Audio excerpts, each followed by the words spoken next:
Hi friends, welcome back to my channel. ఈరోజు ఈ వీడియోలో మరొక జాబ్ వేకెన్సీ గురించి మనం డిస్కస్ చేద్దాము.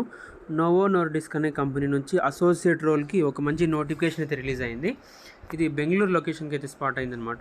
ఎవరైతే బీకామ్ చేసినారో వాళ్ళకైతే ఎలిజిబుల్ అనమాట. సో మనము టోటల్ జాబ్ డిస్క్రిప్షన్ అయితే చూద్దాము. ఇది ఫైనాన్స్ కేటగిరీ కిందికి వస్తుంది.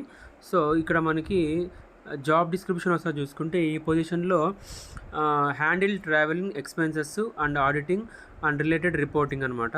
తర్వాత support front office in assign affiliates, fulfil targets set by the team leader and finance GBs management, additive travel and expenses reports in the conquer system for assigned affiliates, initiate and follow with employees on any travel and expenses policy infarction, maintain 100% quality in all activities, send monthly infraction reports on time with 100% quality and key actionable items, perform as a backup when a team member is absent, build a good working relationship with the stakeholders and update follow up చేస్తూ ఉండాలన్నమాట.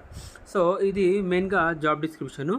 మెయిన్గా మనకైతే travel expenses మీద work చేయాల్సి ఉంటుందన్నమాట. Reports prepare చేయడం కానీ వాటి మీద ఉంటుందన్నమాట.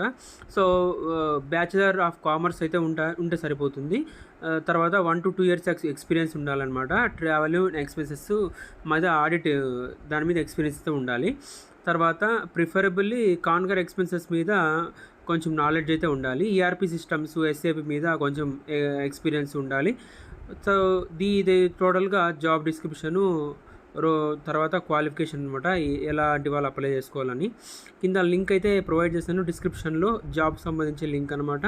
సో ఇది లింక్ ఓపెన్ చేసి మీరైతే అప్లై చేసేయచ్చు. సో దీనికి డెడ్ లైన్ వచ్చి 26th August వరకు డెడ్ లైన్ అయితే ఇచ్చారనమాట. సో వీలైన తొందరగా ఎవరైతే ఎలిజిబుల్ క్యాండిడేట్స్ ఉన్నారో అప్లై చేసుకోండి. మరింత జాబ్ రిలేటెడ్ వీడియోస్ కోసం ఛానల్ సబ్స్క్రైబ్ చేసుకోండి. మరొక జాబ్ వీడియోతో మరోసారి వీడియోతో చేస్తాను అనమాట. అంతవరకు జై హింద్.